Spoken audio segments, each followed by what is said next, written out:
So you want to find the best site for your company.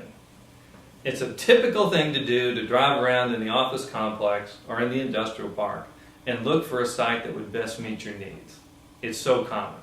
You're driving around, you look for properties, you call on signs from the Landords Broker and arrange to see the properties that look good to you. The Landords Broker shows you around the property. Eventually you get to where you're haggling on lease terms, and before you know it, you've signed into a 3 to 5 year lease. And you might not even realize some of the pitfalls and some of the problems you might have just gone through. So let's talk about solutions. Yeah, exactly. Well, first of all, when you go to buy a car, do you look at 2 cars and pick one? Or do you look at all of them you find? And from what you've just described, you have not seen everything available. It's because the Landords Broker is really married to his listing contracts and the developers that he's representing. Yeah, it's to his disadvantage to tell you about some other property that could work well for you. He needs to lease or sell his property. Right. Whereas with a tenant representative, their obligation is to show you everything. And it's hard to do. A typical business owner doesn't have the time or the network to go and communicate with all the brokers, developers, landlords to see what they have, because a lot of available properties isn't vacant and doesn't have a sign on it. But with a tenant representative, what you've got is someone that's free, he's not married to any particular listings or contracts, and we're looking through a whole network of contacts and resources.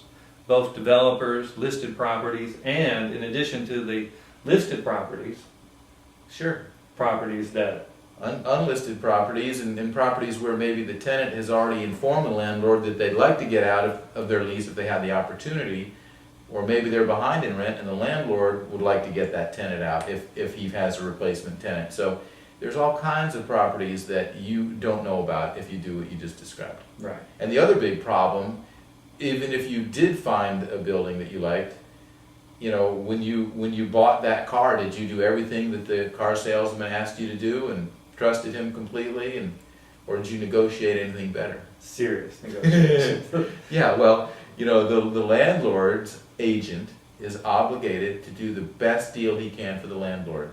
And so even though they are very nice, honest, good people, their job is to do the best possible deal for the landlord.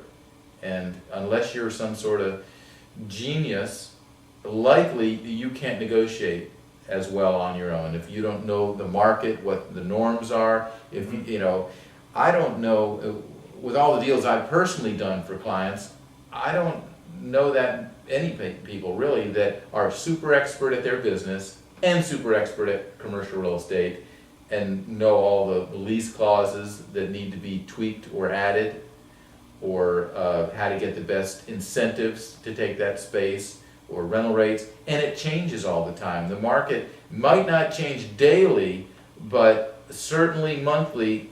What was available last month is not available this month, and what was not available last month is available this month. And how soft is the market? What are other people doing? And unless you're keeping up with it, you're not going to get the best deal you can. It's not going to happen. So in order to see the widest possible selection, use a tenant representative. I think so. That's what I would do if I wasn't one. Hope you enjoyed the video. If you'd like to learn more about facility, site selection, lease negotiation, etc., go to the website below. There we have 20 videos which will tell you probably more than you ever want to know about site selection and lease negotiation. Thanks a lot.